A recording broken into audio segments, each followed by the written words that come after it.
Capricorn, tignan po natin kung ano ang mensahe para sa'yo ngayong June 2024. Keep in mind po na ito ay general reading lamang, so hindi po lahat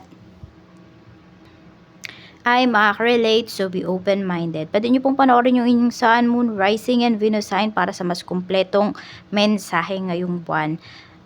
At sa mga nais pong mag-avail ng ating private readings, ng ating Evil Eye Amulet, ng ating Tiaras Bracelet, makikita nyo po yung link sa description box, Tarot Intentions by Aliana Reyes. Okay. I'm sending you positive energies, Capricorn, ngayong buwan ng June. At let go nyo na yung mga pangit na nangyari sa inyo nitong May. Ayan. Pero keep the lessons. Umpisahan na natin, okay? Kamusta ba ang month of June mo? Kamusta ang month of June? Tignan natin. Month of June Spirit Guide for Capricorn. Sun, Moon, Rising, and Venus sign. Female na naman. Nafe-feel ko na ito yung makukuha ko. 3 times ito lumalabas. So, yung iba sa inyo, pwedeng ang Sun, Moon, Rising ninyo is kay Virgo ba yun? Kay Virgo, kay Scorpio, at saka ito, kay Capricorn. Yung iba po sa inyo. Siguro isa or dalawa lang makaka-resonate dyan sa Sun, Moon, and Rising na yan. So, tignan natin. Okay, satisfied ka ba sa ganap sa life mo ngayong June? Capricorn, satisfied ka ba? Satisfied ka ba? Meron tayo ditong 5 of Cups. Medyo may regret po yung iba sa inyo. So, pwedeng itong si female figure pala na to ay kaibigan mo. Okay? Kaibigan mo na nagkasira kayo kasi pwedeng minamaliit ka niya. Nilulook down ka ba niya? Wala siyang tiwala sa'yo. For some of you, pwedeng hindi naman yan friend mo. Pwedeng yan po ay mother mo. So, pwedeng meron kayong hindi pagkakaunawaan ngayong June or hanggang umabot na lang siguro ng June 2024, hindi pa rin kayo okay. Pero meron kang nararamdaman dito na guilt, parehas kayo actually kung sino man tong involved na tao sa'yo. Tingnan natin. So, medyo hindi ka satisfied sa life mo, pero pwede mo naman po yung baguhin. Ito po ay gabay lamang. Tingnan natin. Positive things na pwedeng mangyari. Mayroon tayo ditong the lovers. So, for some of you, ayan po. Okay, nasa same-sex relationship ba yung iba sa inyo? So, pwedeng may pagpapatawaran na kung nakikita dito. So, may forgiveness po. Meron dito, pwedeng magsa-separate kayo ng ways nitong person na to, pero in a positive way. Meron tayong 6 of Swords. Ayan. Meron dito, hindi kayo maghihiwalay emotionally, pero pwedeng physically lamang kasi pwedeng may trabaho yung isa sa inyo. We have the Magician. Ayan po. So, nandun pa rin naman yung spark sa inyong relationship. And also, yung iba po sa inyo, kung wala naman kayong love life, pero more on travels yung pinapakita rito, pipirma na po yung iba sa inyo ng kontrata. Ayan. So, may kontrata na pinapakita rito at magiging okay po ito para sa inyo. Para sa inyo talaga to. So, this is the divine time. So, yung iba sa inyo, kung ang kinalulungkot ninyo dito, may mga bagay nung mga nakakaraang buwan pa na hindi umaayon sa inyo, this month po, pwedeng aayon na yan sa inyo. Mga negative things or reminders sa ni universe. We have justice. Okay, ayusin mo daw yung mga papeles mo. Yung iba sa inyo, if you have time or if you have the money or sabi natin, if you have the power para maging legal, kunwari yung pagstay mo dyan sa trabaho mo, maging legal yung pagstay mo dyan sa bansa kung nasaan ka man ngayon, you do it. Para less stress po kayo. Yan, we have 3 of Swords. Yun yung sinasabi sa inyo dito. Pero mag-iingat lang daw kayo sa mga pagkakatiwalaan po ninyo kung kayo man ay nasa ganitong sitwasyon. 4 of Cups. Tsaka huwag kayong maiinip kasi yung iba sa inyo baka magpa-fixer po kayo dito kung uso yung mga madalian. Hindi lang naman yan sa Pinas, di ba? Pwedeng sa ibang bansa may mga ganyan ding nangyayari. Yung parang kunwari tutulungan ka pero totoo gugulangan ka lang pala. Kaya mag-iingat din po kayo, Capricorn. Check natin, okay? Pagdating naman sa iyong work, kamusta po? Kamusta po sa work, Spirit Guide? Kamusta po ang work? Mayroon tayo ditong Queen of Wands. Tingnan natin.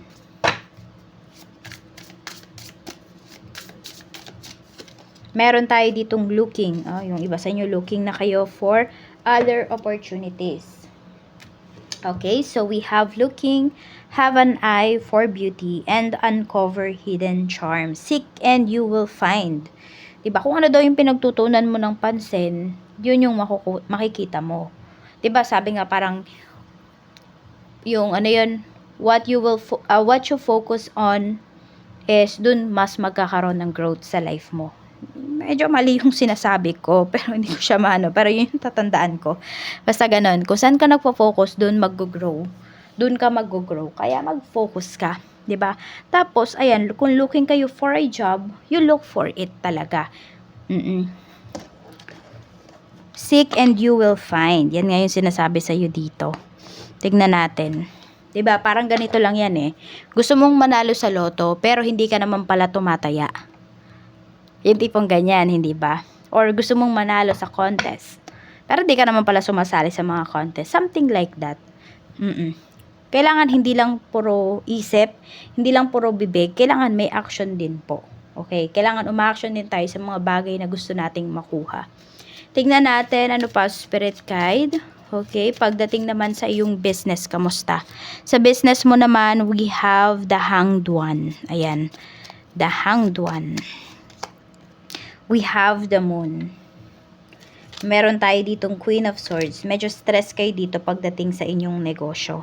Ayan, marami po dito na parang, ano ba, sa katapusan na lang kami magbabayad, yung ganyan. Okay? Pero kayo kasi, pwedeng marami din talaga kayong bayarin pagdating dito sa inyong business. 'Di ba? Pagdating sa inyong sa inyong business. Kaya medyo naiinis kayo dito kasi parang unselfish ng mga tao, yung mga iba mong client, kasi ang nangyayari, kailangan hintayin mo pa sila. So, huwag ka na lang magpapautang next time kapag ganyan. Tignan natin pagdating naman po sa iyong kaperahan, may stress talaga kayo dito. We have the High Priestess, we have 10 of Pentacles, ayan. So, yung iba naman po sa inyo dito, pagdating sa inyong kaperahan, madami naman pong pera na paparating para sa inyo. Kailangan lang daw talaga gamitin po ninyo yung inyong isipan. Ayan, ano ba yung, kunwari, may business kayo, ano ba yung pwede ninyong ibenta? Malakas po yung ano ninyo dito. Pwedeng bagong business to. Siguro yung sunod sa panahon na business. Ano ba yung uso ngayon, ngayong tag-ulan? Yan po yung mga itinda po ninyo. Yan yung mga i-market ninyo. Tignan natin. Basta yung mga fast moving. Sa family naman, tignan natin. We have death card. So, pwede ngayong June, meron dito may death anniversary. We have 8 of Pentacles. Pero yung iba naman sa inyo, di naman to death anniversary ng isa sa family members po ninyo. Pwede rin po na ito ay, ayan, meron dito yung, kunwari, nag-resign siya sa work. Ngayon lang ulit siya magkakaroon ng trabaho. We have the Star. Ayan naman po. Meron din dito sa family mo magkakaayos because okay na din yung pamumuhay. Okay na din yung, sabihin natin, nakaahon na din. Oo. Kaya, ayan, mas magaan ba? Mas magaan. Ayan, no? Mas magaan magplano, mas magaan yung mga pag-uusap pagdating sa pamilya. Oo. Tignan natin, Capricorn, ano pa yung mensahe pagdating sa kaibigan? We have 5 of Pentacles. Meron tayo ditong 5 of Swords. Ingat ka kasi ito. Meron kang kaibigan dito, pwedeng lokohin ka niya pagdating sa pera. Pwedeng may inuutusan ka ba na parang may pinapakasuyuan ko, bayaran mo muna yung ano, friend, bayaran mo muna yung ganito. Pero hindi pala niya binayad. So, mag-ingat ka. Ikaw na lang talaga. Yun nga, parang ganito rin yun eh. Baka meron kayong kakilala, kunwari sa ibang bansa, akala nyo, kaibigan nyo, yung pala, lolokohin lang kayo. Tapos sasabihin niya, pasensya na, naloko din ako, ganito, ganyan. Kaya, kayo na lang yung mag-ayos. Ayan, kayo na lang yung magbayad. Kung may babayaran man kayo dito, kayo na lang yung mag-ayos. Tignan natin pagdating naman po sa love life. Sa mga single. We have 9 of Wands. Maraming single dito na hindi nyo po kailangan talaga ng relationship. Okay? Iniingatan nyo nga yung puso nyo dito. Oh. Parang ginaguard nyo kaagad. Lalo na pag hindi nyo naman type yung taong lumalapit po sa inyo. Ayan. So, ang focus ninyo dito is your stability. Sa mga in a relationship, we have 3 of Wands, okay? Gustong-gusto na po kayong makita ng person mo, or sabihin natin, baka naman lagi naman nagkikita yung iba sa inyo, is nandoon po na ang dami-dami yung pangarap na pinag-uusapan, pero may mga natutupad naman na, pero nakukulangan ka pa. 2 of Wands, pagdating naman po sa mga mag-asawa, ayan, medyo may nagdadalawang isip naman dito, pagdating sa, hindi sa relasyon nyo, kung hindi sa mga goals po ninyo. Ayan, ang dami kasing iniisip, or ang daming naiisip, hindi tuloy alam kung ano ba yung uunahin. So, ayan yung energy na nakikita ko dito pagdating sa inyong love life. Tignan naman natin, pagdating naman po sa health. Sa health, we have 9 of Cups. Marami naman po sa inyo, Capricorn. Ayan, meron bang buntis dito? At pwede ngayong June ay manganganak na po kayo. So, June baby. May mga June baby dito. Tapos, yung iba naman sa inyo, ayan, health. Hindi kasi di man lahat buntis, di ba? So, meron dito. Masaya naman po kayo sa kung ano yung tinatakbo ng inyong health. Kasi inaalagaan nyo rin naman po talaga. Nino-nurture nyo naman. Nino-nourish nyo naman yung inyong sarili. Tignan po natin, Archangel Michael, ano po ang mensahe natin?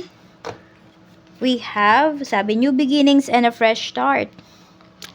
Sabi, my prayer, thank you for bringing new opportunities and offering support and for helping me release and heal my past. Fill me with trust as I experience these life changes. May malaking pagbabago sa life mo.